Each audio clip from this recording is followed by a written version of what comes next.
A Christmas evening settled over the small American town, blanketing it in snow that fell as silently as a whisper of forgotten wishes. The streets, usually bustling with the voices of vendors and the laughter of children, had grown quiet. Families gathered around tables where candles flickered, and the air trembled with the scent of pine and warm bread.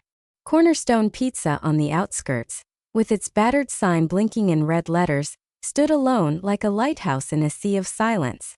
Jack, the owner, a man with tired eyes and hands roughened from working with dough, stayed longer than usual. He wiped down tables and counted loose change, delaying the moment he'd have to return to an empty house where Christmas was just a calendar date, not a holiday. His wife had left years ago.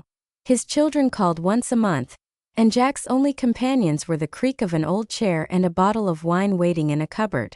The wind howled, throwing wet snow against the windows, and Jack, having already picked up his keys, heard a rustle, faint as a scratch on glass. He ajarred the door, and the cold air hit his face, carrying the smell of dampness and something alive. Under the overhang where smokers usually hid, sat two reddish mongrels. Their fur, once as fiery as a sunset, was matted with dirt, and their eyes, amber and deep, looked with wary hope. The larger dog, with a white patch on her muzzle like a mask, sat in front. Her ears trembled in the wind, but her paws were firmly pressed against the asphalt, as if she were guarding the smaller, thin one, with a drooping ear and a scar on her paw, who huddled close to her, shivering. Their ribs protruded under their skin like the relief of abandoned land, and their breath came out in steam, mixing with the scent of pizza that still lingered from the kitchen. Jack froze, the keys jingling in his hand. "Get out of here," he muttered, waving a hand, but his voice wavered, betraying his uncertainty. He didn't like dogs, or so he told himself. He remembered his childhood where the farm dogs barked and bit, and were then chased away like useless junk. But these mongrels didn't move. The large reddish one lifted her snout. Her nose twitched, catching the scent of tomato sauce and cheese that wafted from the half-open door. The smaller one pressed closer. Her tail gave a slight twitch, not from joy, but from an instinct that something was about to change. The snow fell thicker. The wind howled down the alley, and Jack felt a pang in his chest. Not pity, but something deeper, like an echo of the loneliness he had carried for years. He glanced back at the kitchen. Leftover dough lay on the table, and sausages for tomorrow's orders were in the refrigerator. "Just for tonight," he muttered, as if convincing himself, and stepped inside. The door creaked. The dogs watched him, not crossing the threshold, as if they knew the boundaries between their world and the world of people. Jack took out 2 sausages, wrapped them in a napkin, and went back out. The snow crunched under his boots. The cold seeped into his bones. He threw the food onto a clean patch of snow, and the mongrels, not taking their eyes off him, slowly approached. The large one grabbed a sausage but didn't swallow it. She tore it in half and pushed a piece towards the smaller one. Their jaws worked rhythmically, and their amber eyes gleamed, reflecting the light of the street lamp. Jack watched, arms crossed, snow melting on his shoulders. And in that moment the night didn't seem so cold, as if these 2 creatures had brought with them a spark that could ignite into a flame. Christmas, he thought, makes everyone a fool. He shook his head, chasing the thoughts away, locked the door and turned off the sign. The dogs finished eating, licked their muzzles, and lay down under the overhang. Their reddish fur blended with the reflections of the light, like embers in a dying fire. Jack walked home. His steps echoed in the silence, and in his head, their gaze kept replaying, not demanding but quiet, like a question he didn't know how to answer. That night, he lay in bed, but sleep wouldn't come. Instead of the usual emptiness, 2 reddish shadows stood before his eyes, waiting at the threshold. Morning came with a clear sky. The sun sparkled on the snow, turning the town into a postcard. Jack woke up with a heavy head. The wine hadn't helped. He made coffee, put on his coat, and walked to the pizzeria, assuring himself that the dogs were gone, like everything temporary in his life. But they were there. The large one sat with her ears pricked, and the smaller one dozed, pressed against her. Their tracks in the snow, circles and zigzags, spoke of a night of vigilance, as if they were guarding the place that had given them food. Jack stopped, his heart skipped a beat. "You're stubborn," he mumbled, and the large reddish one wagged her tail as if in agreement. He unlocked the door, and the smell of yesterday's pizza hit his nose, mixed with the cold of the street. The dogs sniffed but didn't move. Their eyes followed him like stars in the night. Jack started his day kneading dough, lighting the oven, greeting the first customers. But every time he passed the window, he glanced at the threshold.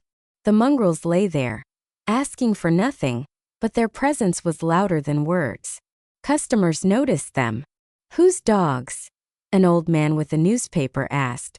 "Nobody's," Jack snapped, but a warmth stirred in his chest like the first ray of sun. Towards evening, the snow started falling again, fluffy and persistent. Jack took out the garbage and saw the dogs shivering. Their fur was wet, and their paws left reddish-tinged prints from the cold or wounds. He froze. The hand holding the bag hung in the air. "It's not my business," he thought. But his feet carried him to the kitchen on their own. He grabbed the pizza crusts left over from lunch and brought them out. The dogs ate silently, their eyes gleaming, and Jack felt something inside him crack, like ice in the spring. He didn't want this, but his heart had already made its choice. Night covered the town. Garland lights blinked, reflecting in puddles. Jack was locking up the pizzeria. The dogs lay at the entrance, their breath rising towards the sky. He sat down next to them. The snow settled on his hair. The large reddish one rested her muzzle on her paws, looking at him, and the smaller one pressed closer. In that moment Jack understood. They weren't just guests. Christmas had brought not gifts, but a spark that could change everything. Cornerstone Pizza stood in its place. The sign blinked dimly as if tired from the night. Jack walked toward it, huddled in his old coat, which smelled of coffee and yesterday's wine.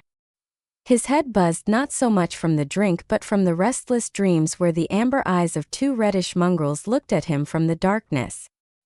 He convinced himself that they had left. Stray dogs always leave, like shadows that dissolve with the dawn. But his stubborn heart beat faster as he rounded the corner. They were there. Under the overhang where the snow had mixed with dirt, lay two reddish dogs, curled up into balls to conserve warmth. The large one with the white mask on her face lifted her head. Her ears twitched, catching the sound of his boots. The smaller one, with the drooping ear and a scar on her paw, opened an eye, but remained pressed against the older one, trusting her to provide protection. Their fur, wet from the night's snow, seemed darker than yesterday, and their ribs protruded under their skin, a reminder of days without food.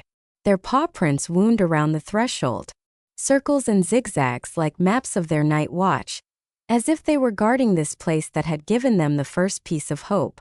Jack froze, the keys jingling in his hand.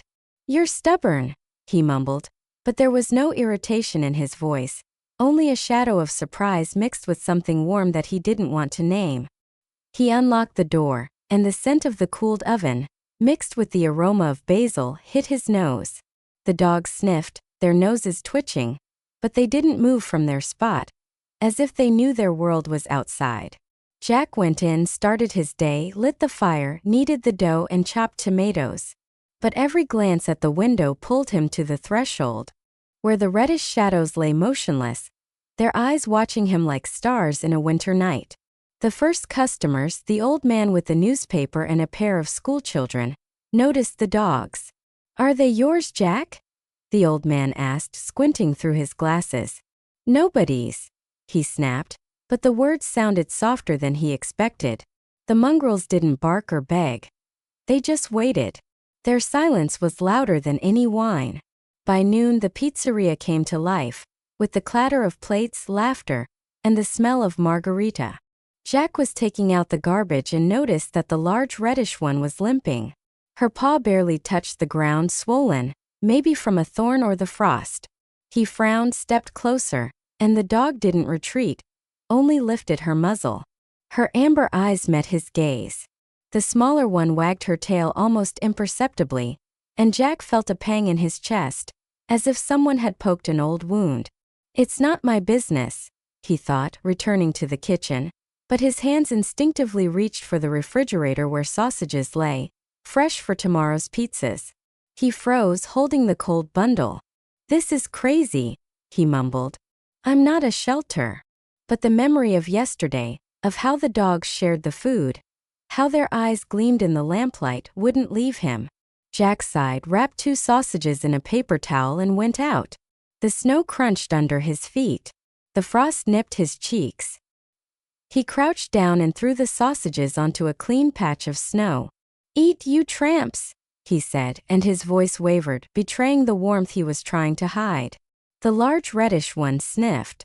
Her nose trembled, as if she was afraid to believe. She grabbed a sausage but didn't swallow it. She carefully tore it in half and pushed a piece to the smaller one, who pounced on the food greedily but without fuss. Their jaws worked in sync, their tails wagged slightly, and their eyes didn't leave Jack. He watched, arms crossed, snow settling on his shoulders, and in that moment, something in him cracked like ice in the spring. It wasn't just a gesture. It was a decision.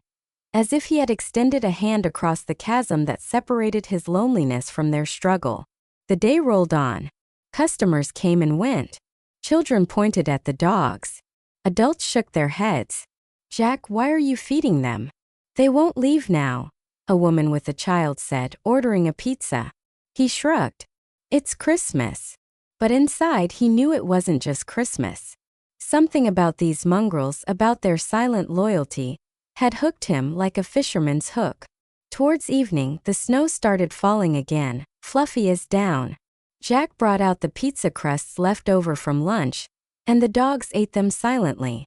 Their eyes gleamed in the twilight. He noticed that the large reddish one was licking her paw, trying to soothe the pain, and his heart ached even more. Night fell. Garlands blinked, reflecting in the puddles of melted snow. Jack was locking up the pizzeria. The dogs lay at the entrance. Their breath rose to the stars.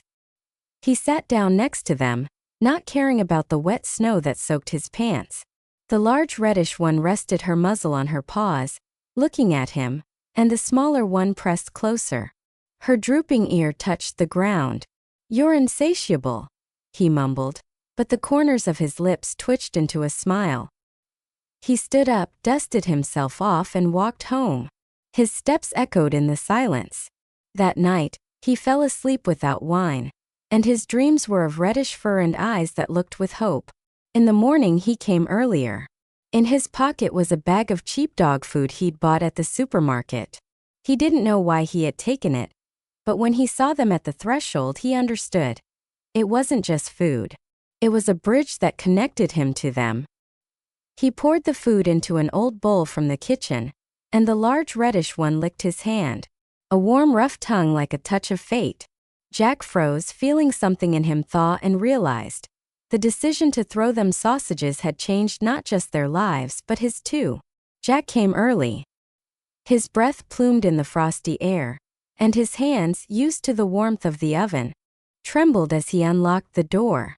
A week had passed since the 2 reddish mongrels first appeared at the threshold, and their presence had become as familiar as the smell of dough or the jingle of bells above the entrance.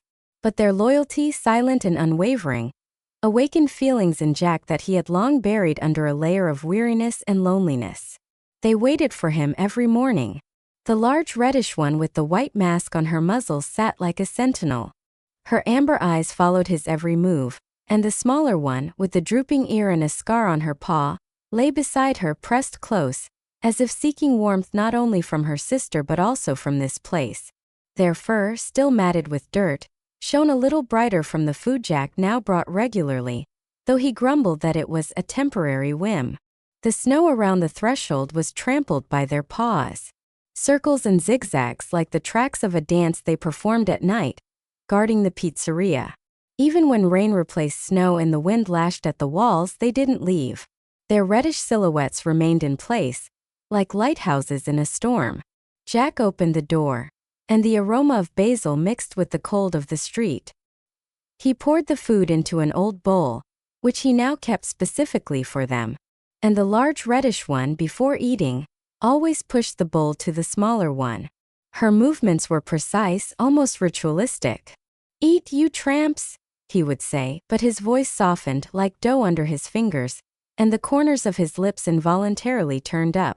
The dogs ate silently, their tails wagged slightly, and their eyes didn't leave him, as if thanking him without words. Customers noticed them more and more. "Jack, your dogs have become a local landmark." The old man with the newspaper would chuckle, and Jack would wave it off. "They're not mine." But inside he felt a warmth, like the first sip of coffee. The day went on as usual.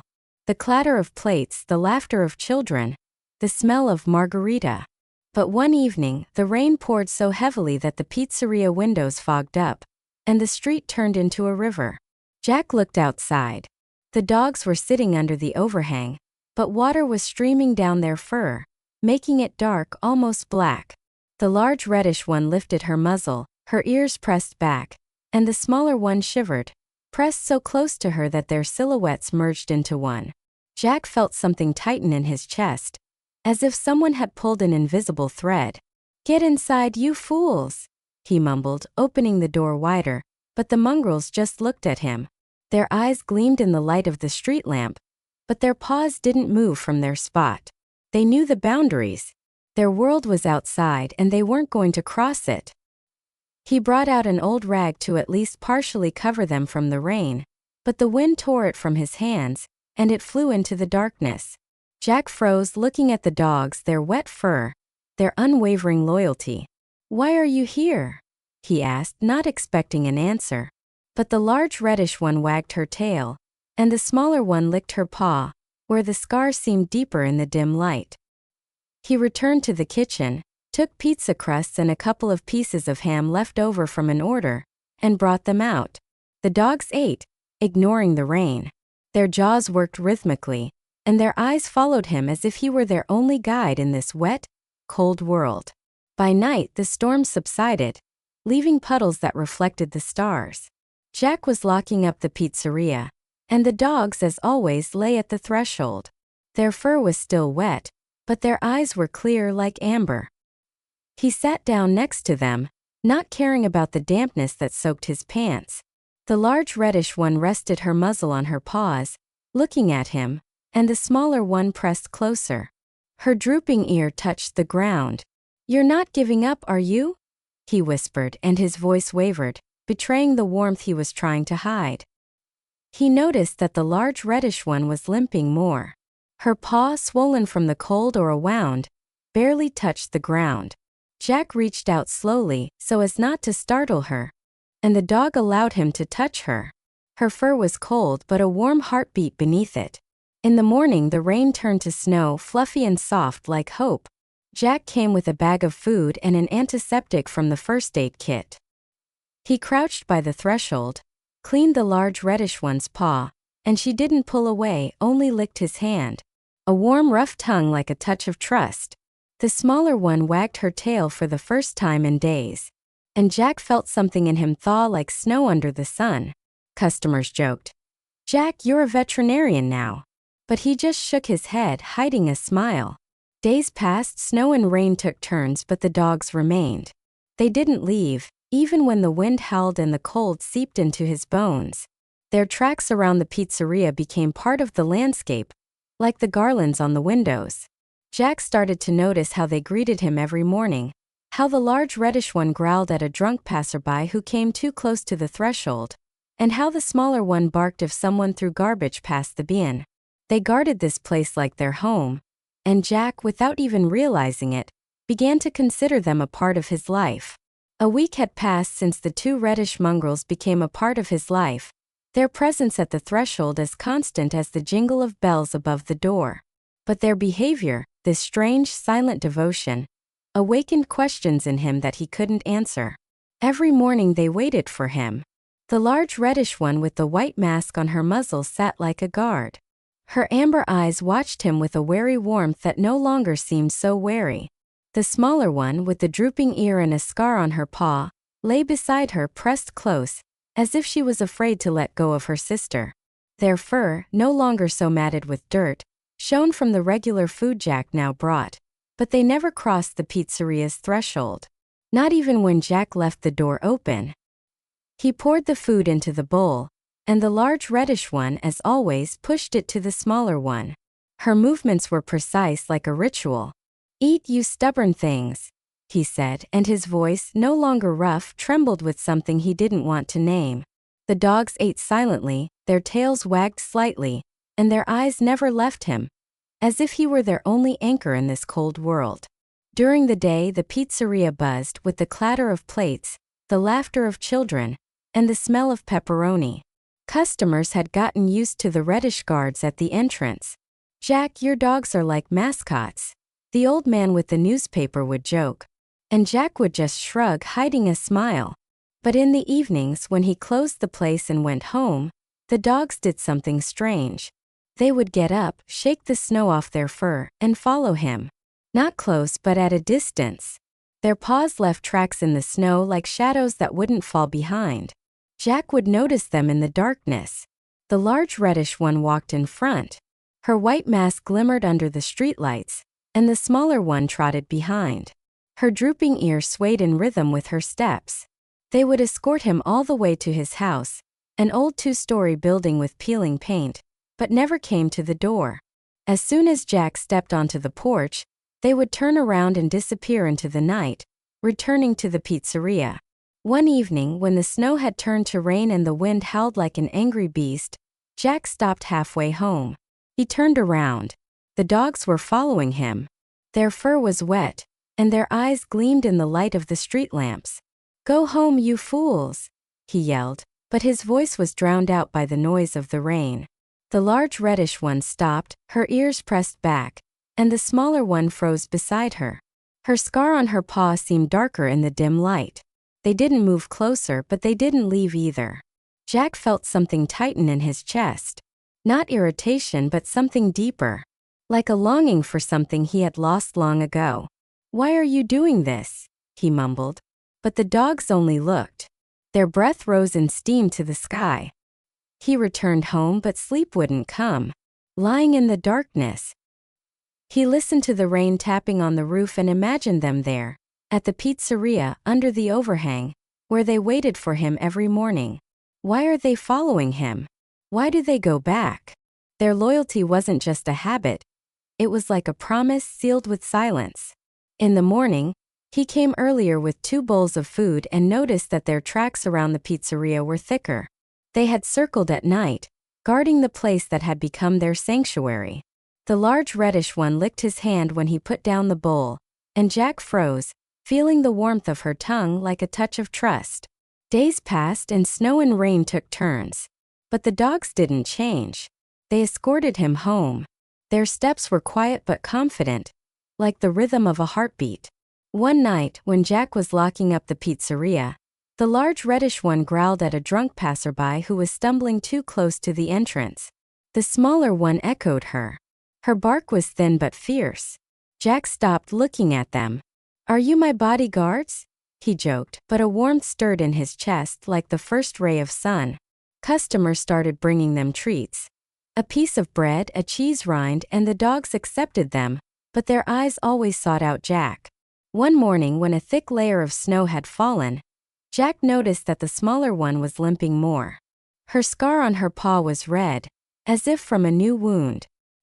He crouched by the threshold, cleaned the paw with antiseptic, and the dog didn't pull away, only looked at him. Her amber eyes gleamed like stars. The large reddish one sat beside her. Her muzzle touched the smaller one's shoulder, as if to comfort her. Jack felt something in him crack like ice in the spring. "You're not just strays," he whispered, and his voice wavered, betraying the warmth he was trying to hide. Jack came at dawn.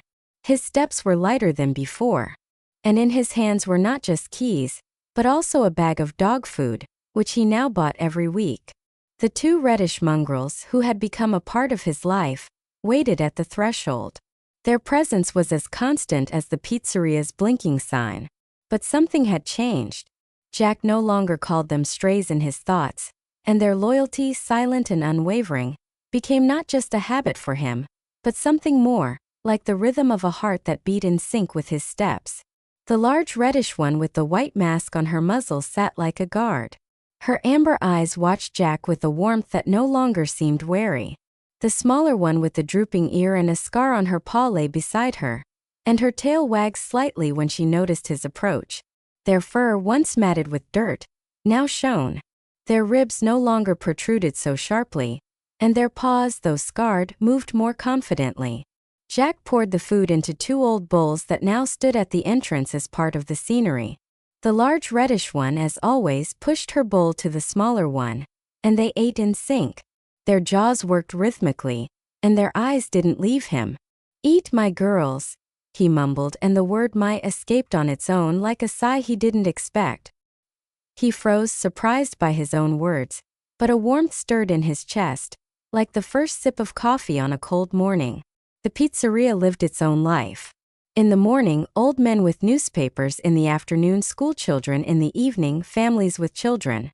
Customers had gotten used to the reddish guards at the threshold, and some brought them treats. A crust of bread, a piece of cheese. "Jack, your dogs are the town's stars," a woman with a child joked, and he would just shrug. But a smile betrayed him. He started to notice how the dogs reacted to people. The large reddish one would growl at drunks who stumbled too close, and the smaller one would bark at those who threw garbage past the bin. They guarded the pizzeria like their home, and Jack, without even noticing, started caring for them more than just throwing them scraps. One morning he brought not just food, but also a bottle of water to clean the smaller one's paw. Her scar was still red, though it had healed. He knelt by the threshold, and the dog, not pulling away, allowed him to treat the wound. Her drooping ear twitched when he touched her paw, and the large reddish one sat beside her. Her muzzle touched her sister's shoulder, as if to comfort her. Jack felt something in him thaw like ice in the spring. He started buying not just cheap food but one with vitamins for their fur. As the store clerk said, he grumbled about wasting money, but seeing their fur shine brighter and their eyes glow more vibrantly, he couldn't stop. During the day, when the pizzeria buzzed with orders, Jack noticed that someone had washed the dogs' bowls. They were shiny. They stood at the threshold looking like new. "Who did that?" he asked the waitress, a young girl who worked on weekends.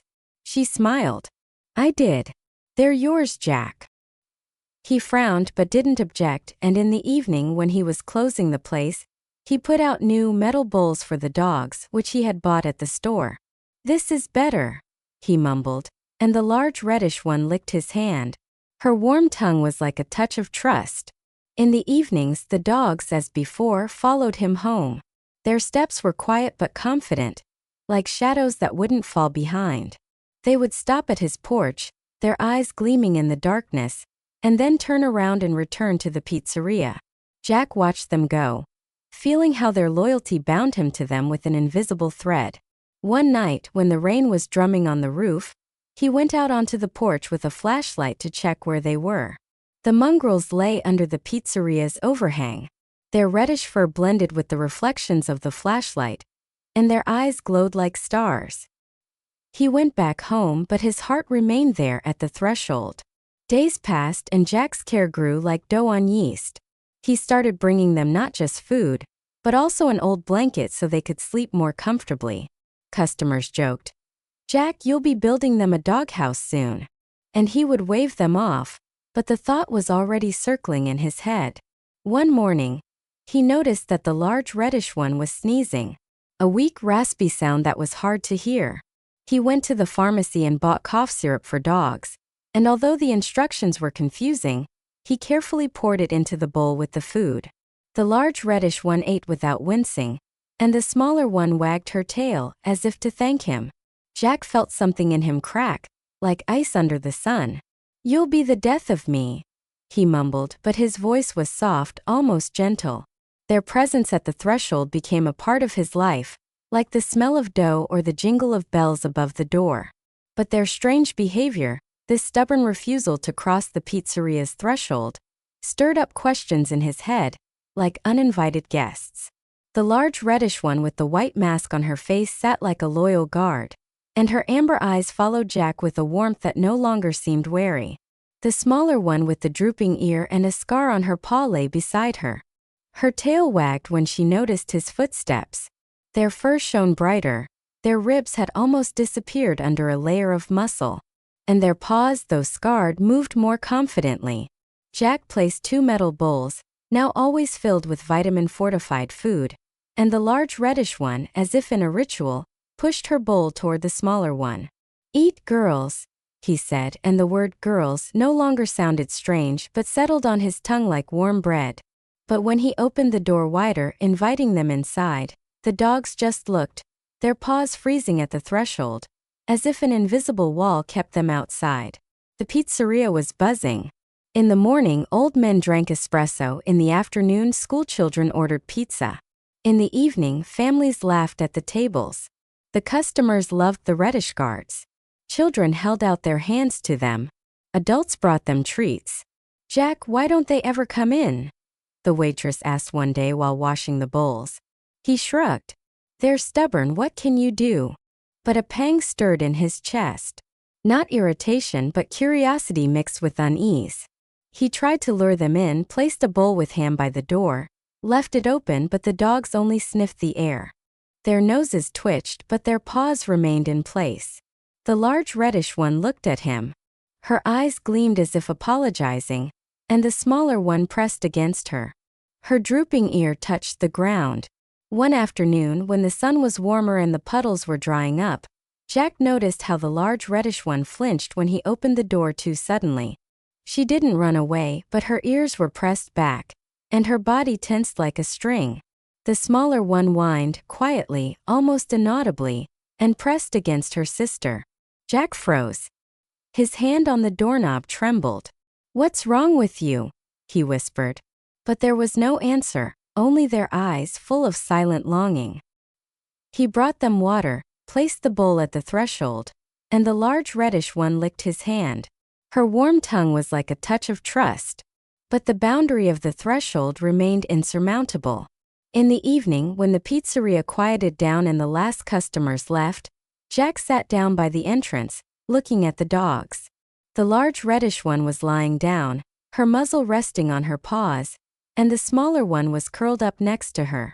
Her scar on her paw had faded, but it still reminded him of the past. He reached out, and the large reddish one allowed him to pet her. Her fur was soft like a spring breeze. "Why are you afraid?" he asked, not expecting an answer. But their eyes, amber and deep, seemed to whisper of something he couldn't understand. He started to notice. They trusted him but not the place. They ate his food, slept on his blankets, followed him home, but the pizzeria's threshold was a wall for them that they couldn't cross. Days passed, spring gained strength, and Jack's care grew. He bought them a brush to comb their fur, and now their reddish sides shone like a sunset. He watched them eat. Their jaws moved rhythmically, and their tails wagged slightly. He sat down next to them, reached out his hand, and the smaller one licked his finger. Her warm tongue was like a bridge of trust. But when he gestured toward the open door, the dogs froze and their eyes darkened, as if a shadow had fallen upon their souls. The day went on as usual. Old men flipped through newspapers, schoolchildren made noise, families ordered pizza. Customers glanced at the dogs. Someone would give them pieces of bread, but no one asked why they didn't go inside. Jack didn't ask either. Until that day when the sun was high in the sky and the street gleamed with gold, he noticed Tony, an old man with a cane, who was drinking coffee at a corner table. He stopped at the threshold, squinting at the dogs. "Jack," he began. His voice creaked like old wood. "I know them." Jack froze. The spoon with sauce hung in the air. "From where?" he asked. And a hint of anxiety crept into his tone. Tony leaned on his cane. His eyes looked past him into some other spring. "The factory on the outskirts," he said. 2 years ago. They kept dogs there to guard the warehouses, reddish ones like these. They fed them, petted them, and then the owners closed the business, kicked everyone out. The dogs were left on the street. Hungry, unwanted. They were chased away, Jack, with stone sticks. They ran, but then they disappeared. I thought they were taken or didn't survive." He fell silent. The cane trembled in his hand. Jack looked at the dogs. The large reddish one pressed her ears back, and the smaller one whined softly, like an echo of pain. He crouched down, and his hand rested on the large reddish one's fur. Her body tensed, but she didn't pull away. "Were you betrayed?" he whispered, and his voice trembled like a leaf in the wind. He remembered their flinching when the door slammed, their gazes that avoided the threshold. It wasn't just fear. It was a memory of warmth that turned into cold, of hands that fed and then beat them. Jack felt something tighten in his chest, as if he himself had swallowed their pain. He stood up, stepped into the kitchen, but his movements were slower, as if he carried their past on his shoulders. In the evening, when the pizzeria was quiet, Jack brought them meat. Not leftovers but fresh cuts bought specifically for them. He put them at the threshold. And the dogs ate. Their tails wagged but their eyes never left him. He sat down next to them. The ground was damp from the spring rain. "I'm not like them," he said. And the large reddish one lifted her muzzle. Her nose touched his hand like a promise. The smaller one wagged her tail, her drooping ear twitched. Jack looked at them, at their scars, and understood. Their distrust wasn't a wall, but a wound that had been bleeding for years. He couldn't erase their past, but he could give them a new one. He no longer called them inside. He understood that the threshold was not just a line for them but a memory of betrayal. Instead, he brought an old wooden crate, placed it under the overhang, and lined it with a blanket so they could take shelter from the wind. The large reddish one sniffed it. Her ears twitched, and the smaller one climbed inside, curling up into a ball. Her drooping ear touched the edge of the blanket. Jack felt a warmth in his chest like the first sip of wine, and for the first time in a month, he didn't grumble about wasting his time. The day rolled on. Old men drank coffee. Schoolchildren argued whose pizza was better. Families laughed. Customers glanced at the dogs. Some gave them pieces of cheese, but Jack noticed how they had changed. The large reddish one no longer growled at passers-by, and the smaller one no longer flinched at loud voices. Their trust in him grew like grass after a rain, but they remained wary of other people. One afternoon, when the sun was pouring gold onto the street, a boy from the neighboring house ran up to the dogs with a piece of bread. The smaller one whined, pressing against her sister, and the large reddish one stood up. Her fur slightly bristled on her back. Jack stepped toward them. His voice was soft. "It's okay, girls." The boy froze. The bread fell from his hands and Jack picked it up, offering it to the dogs. They ate, their eyes fixed on him, and he understood. Their trust was a fragile bridge that he was building alone. He reached out his hand, and the smaller one licked his finger for the first time, not pulling away. The large reddish one looked at him. Her eyes gleamed like stars, and Jack felt their pain become his own. He remembered Tony's words about the factory, hunger, and sticks, and his hand trembled as he stroked their fur. "I'm not like that," he whispered, and his voice was soft like petals falling from trees. He threw the planks against the wall, and the sound made the smaller one wag her tail and the large one press her ears back. Cornerstone Pizza was alive. Old men sipped espresso. Schoolchildren made noise, families laughed. Customers glanced at the dogs. Someone would give them pieces of cheese. But Jack was no longer listening to their jokes. He was thinking about a doghouse.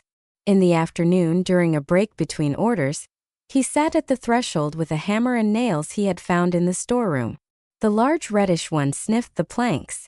Her nose was twitching, and the smaller one nudged her muzzle against his knee, as if asking what he was up to. He petted her. His fingers sank into the warm fur, and he began to work. He sawed, hammered, measured. Sweat ran down his temples, but each hammer blow was like a step toward giving them safety. The sun was hot, and Jack, wiping his forehead, noticed how the dogs were watching him. The large reddish one was sitting, her eyes gleaming like stars, and the smaller one was lying down, her drooping ear touching the ground. He built a frame, cut a sloped roof for the rain to run off, and lined the bottom with an old blanket that smelled of the pizzeria. "This is for you," he mumbled, and his voice was soft like a summer breeze. The large reddish one stepped toward the doghouse. Her paws touched the edge, but she froze as if testing new ground. The smaller one jumped up, nudged her nose into the blanket and wagged her tail. Her bark was thin but joyful. The waitress, a young girl who worked weekends, stopped nearby holding a tray. "Jack, are you building them a palace?" she laughed. But he just shrugged, hiding a smile. He painted the doghouse the color of a sunset, bright like their fur, and placed it under the overhang where the dogs usually slept. The large reddish one circled it, her nose twitching, and the smaller one climbed inside, curling up into a ball. Jack watched their eyes gleam and felt something in his chest break, like a crust of bread, revealing a soft core. In the evening, when the pizzeria quieted down and the last customers left, Jack sat down by the doghouse. The dogs were lying inside. Their breathing was even like the rhythm of summer. He reached out his hand, and the smaller one licked his fingers, not pulling away. The large reddish one looked at him. Her eyes were deep like the night, and Jack understood. This doghouse wasn't just planks and nails. It was his way of telling them they were no longer strays, that they had a place where they wouldn't be betrayed. He remembered their past, the factory, the sticks, the hunger, and his hand trembled as he stroked their fur. "This is your home," he whispered, and his voice was soft like petals falling from trees. Night covered the town, streetlights blinking above the street. Jack was locking up the pizzeria. The dogs were lying in the doghouse. Their breathing merged with the rustling of leaves. He knelt down beside them. His fingers touched the large reddish one's fur, and she pressed closer. Her warmth was like a promise. The smaller one wagged her tail. Her drooping ear twitched. Jack knew the doghouse was just the beginning. Their trust, their acceptance of his world was close, and he felt that the next step would change everything, not just for them but for him too.